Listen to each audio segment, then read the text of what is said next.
Hey, what's up guys? John and Nicole here. Welcome to vlog number 12. Today is a very, very exciting day for us.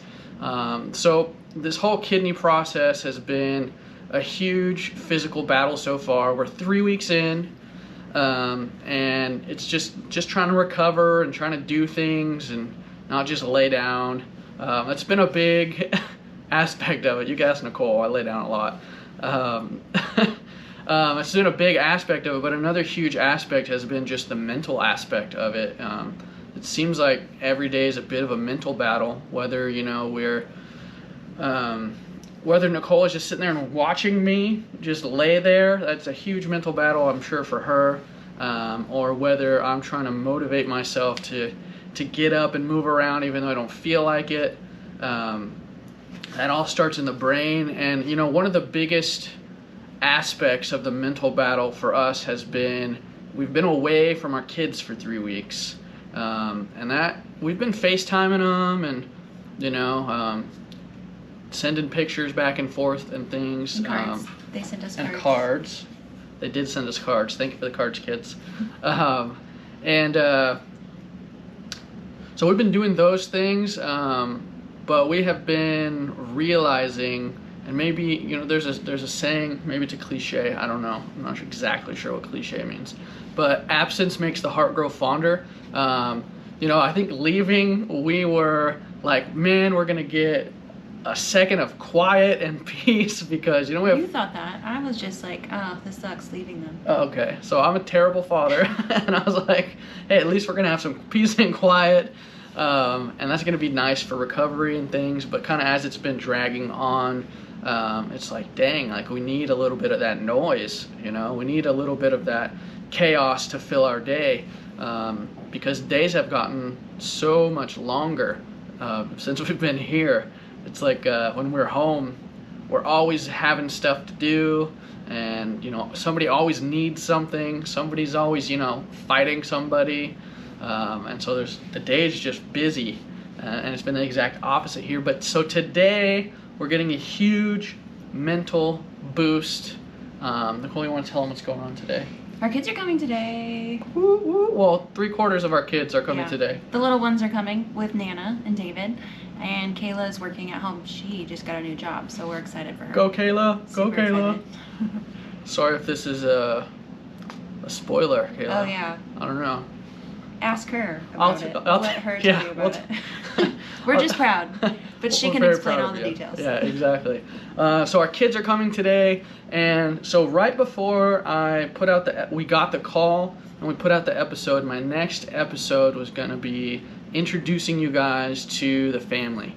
And so as we've been anticipating this arrival of the kids, I was like, oh yeah, I have all that footage, and I want to introduce you to the family for 2 reasons. That's a whole another side of this whole kidney transplant, is what's going on with our kids while we're here. And another reason is if my donor family ever gets a chance to see this, I want them to see kind of the scope of how much they've blessed our lives, and just see how impactful that has been for our whole family. So it's been hard for me, I don't know about Nicole, but to accept the gift that is our family watching our kids. It's this gift I don't think I can ever repay. So how that's been going is we got the call, and my mom and her husband David came to the house, and they were going to pick up the kids from school and take over until the weekend, and they're going to watch them. That includes picking them up from school, taking them to school, doing homework and all that. Then on the weekend, Nicole's sister and her husband, Jackie and Trey, my mom takes the kids to them, and they watch them over the weekend. And they also have 2 boys, so they got 5 kids every weekend. Dominic loves it though. Our nephew loves them coming over. Right. And they went home this last weekend, or they went to our home with my parents, And he was just like, where are my cousins coming back? He was so sad. It's so cute.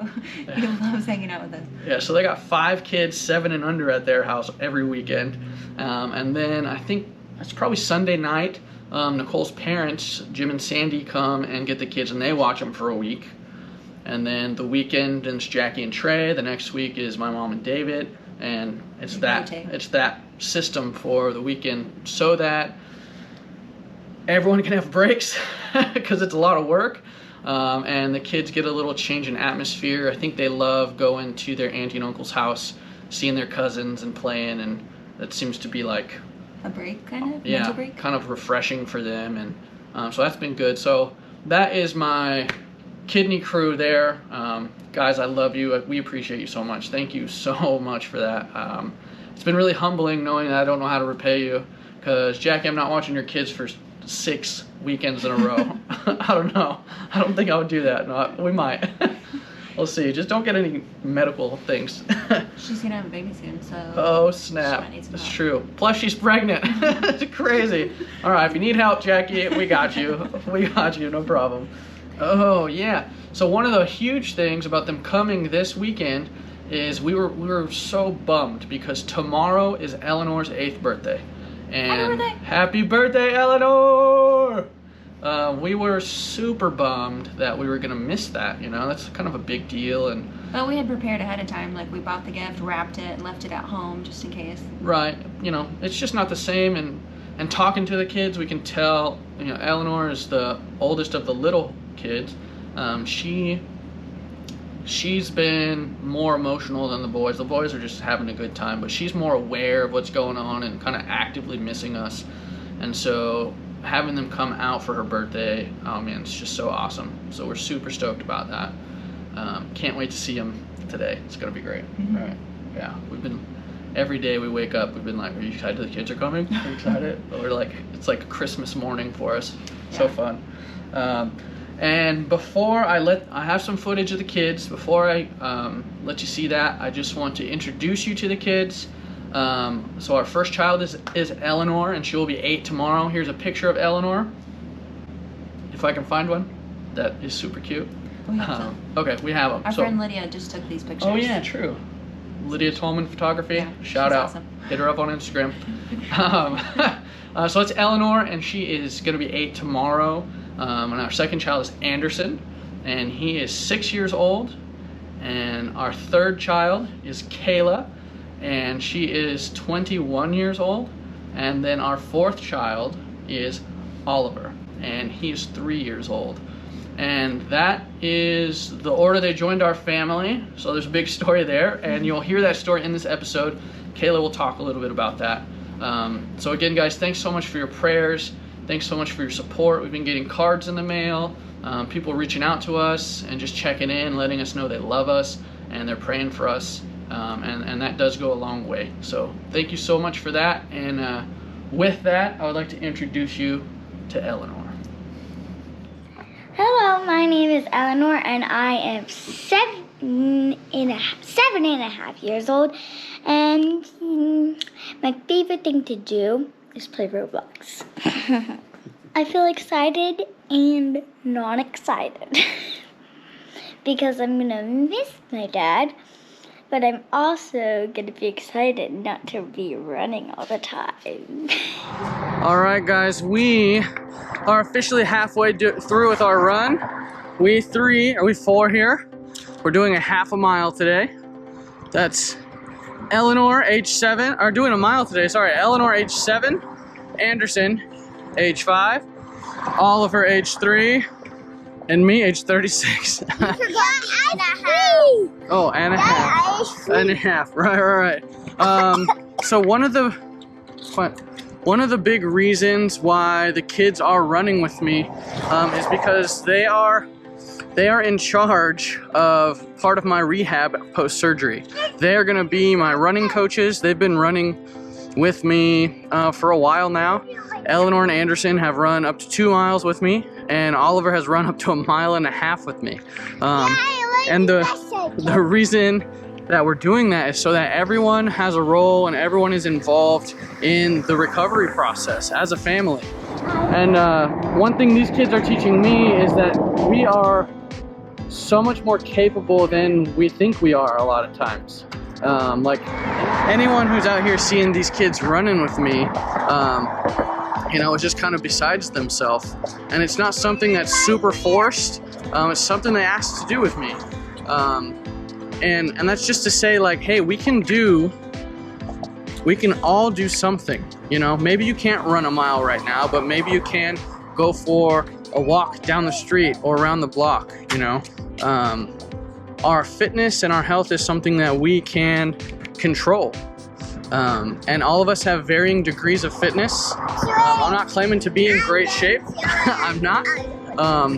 But I can't control my kidney failure, but I can control how healthy I am aside from this kidney failure. So this is something that we're doing as a family, running, and the kids are going to be my running coaches.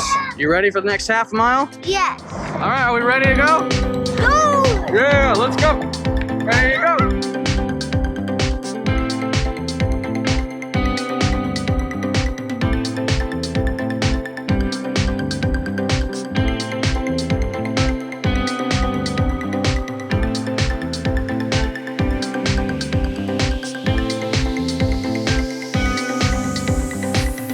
Look at him. All right, stop. Woo! All right, so we just finished up our mile run. All of us ran that mile. Oliver, how was it? Good. Awesome. Anderson? Good. Ellie, how was it? My ankles hurt, but I have a lot of energy, but I'm also sweating, and I'm excited to go to the park. Yes. Running is hard and it makes us sweaty. So as a reward, what we always do after we run is we go jump in the pool and we cool off, and it's awesome. But guys, that was my trainers taking me out for a mile. We're thinking ahead to... Watch my video, learn stuff with Anderson how to run a mile. Yeah, if you want to know how to run a mile, Anderson made a video on his channel called Learn How to Run a Mile. And I'll put a link up here for that. But anyways, this was just to show you that, you know, we can do more than we think we can do. I know if you're coming into this and you're prepping for a kidney transplant, that maybe you can't run a mile, and that's totally fine. I'm not telling you to go run a mile. What I'm telling you to do, I don't know if I'm telling you to do anything, but what I am doing and suggest doing is being more active than you feel like being. If I only went and exercised when I felt like I could exercise and felt good, I would never do it. But I'm trying to think long term here. We're trying to think post-surgery. The healthier I am going into this transplant, the better my recovery is going to be.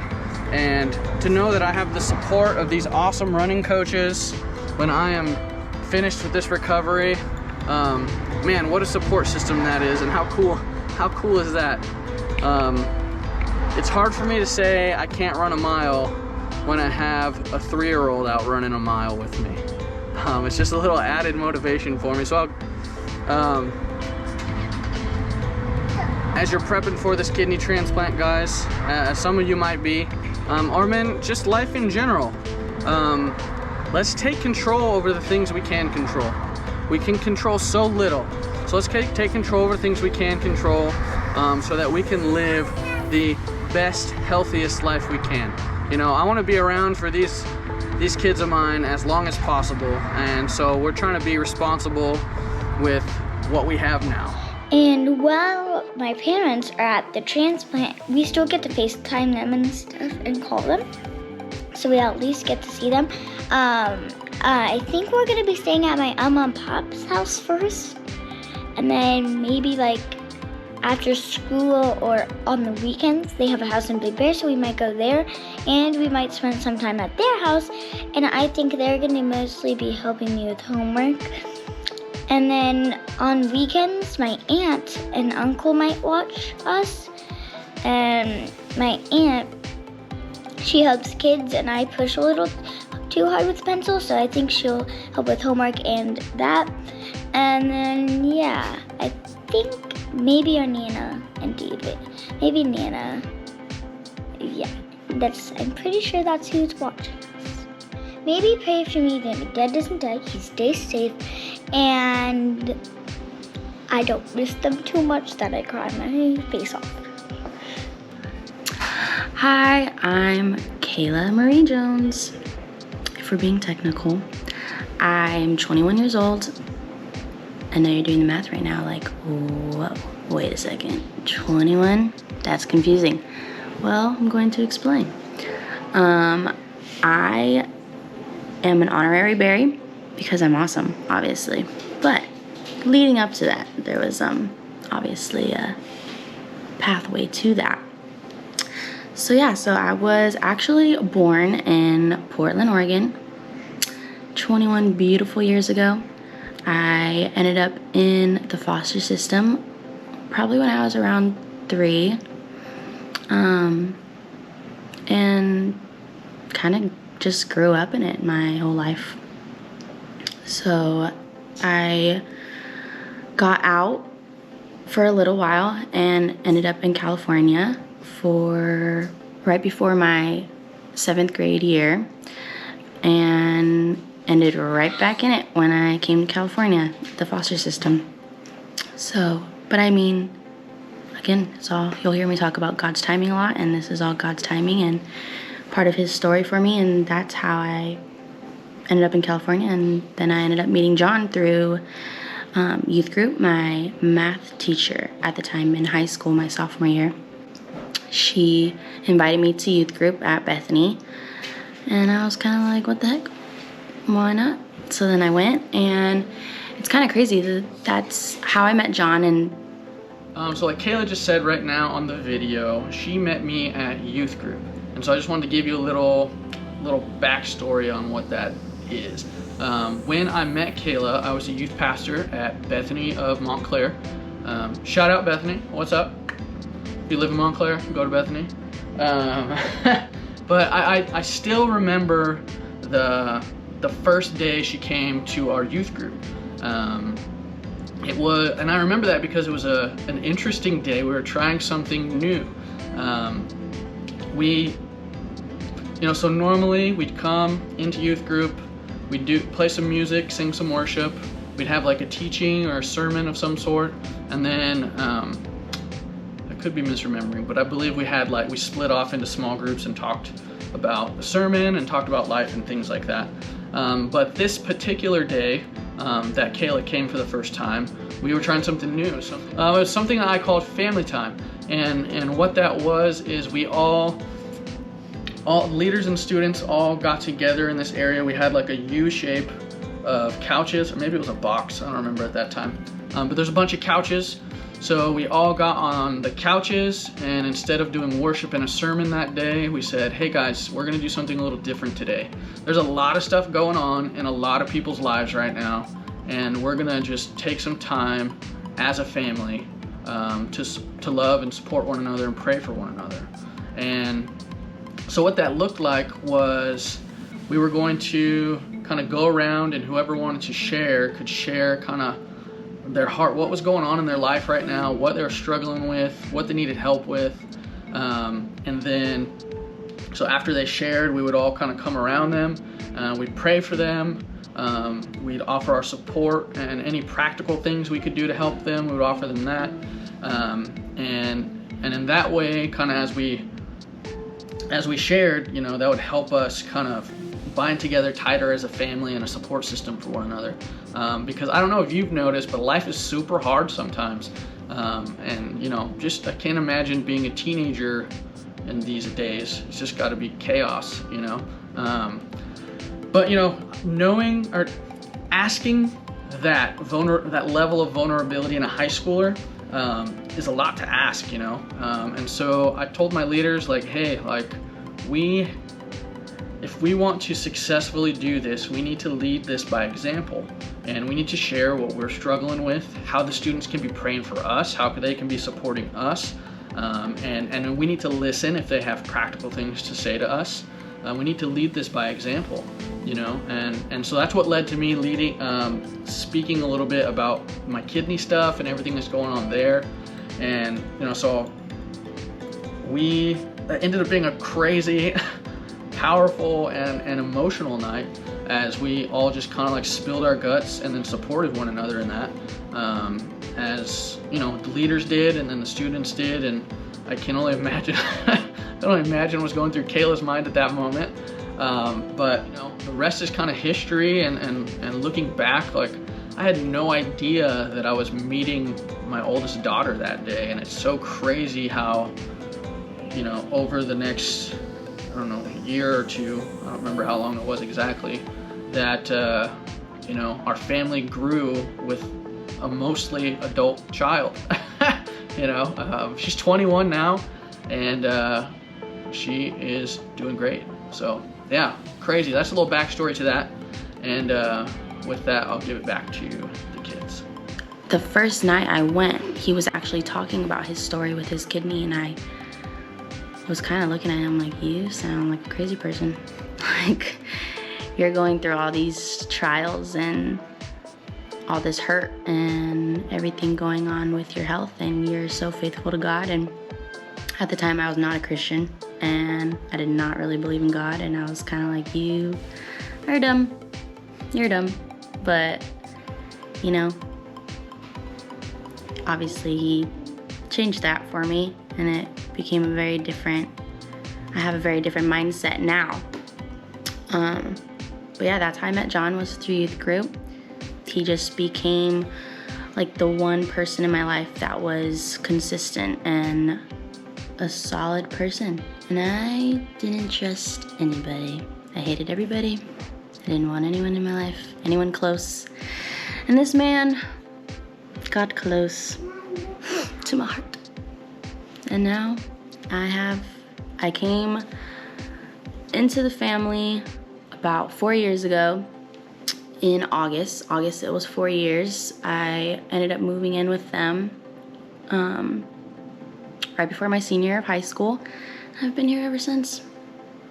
Can't get rid of me now. Because, you know, family stuff. I have a family now. It's pretty cool. But yeah, so that's a little bit about me, I guess, and how I ended up here. But let's get to the good stuff. If you watched the first video, if you haven't watched it, go watch it. But John does talk about how there's a family out there that is going to lose someone suddenly for this transplant to happen. So that's just something that has been on my heart as well. And so I pray that you guys will pray for this family and everyone that is involved in the situation, that just may be sudden and it's going to hurt and it's going to be really hard. But pray that the person that, you know, will be giving this kidney knows God, and pray for his family that will be hurting in this time. I'm excited to see you guys again, my parents again. Kind of excited to go running. Anyways, guys, thanks so much for watching. Make sure you go watch Anderson's video called Learn Stuff with Anderson. It's his channel. And Eleanor's channel, Learn Stuff with Eleanor. They'll teach you how to do some great stuff. And yeah, thanks for watching. No. You guys had anything to say? No, me. Goodbye. Bye. You have anything to say? If you already know about my YouTube channel and you've watched it for a while and you're wondering, when am I gonna post the next video? I'm just looking for a funnel, okay? Oh, if you have a funnel, mail it to us. Please, because I'm trying to make a stress ball video. Just trying to make a video how to make a stress ball, right? Out of a balloon. Yeah. Don't forget to like and subscribe. Hey-oh. Bye. Comment down below what the next and always say bye.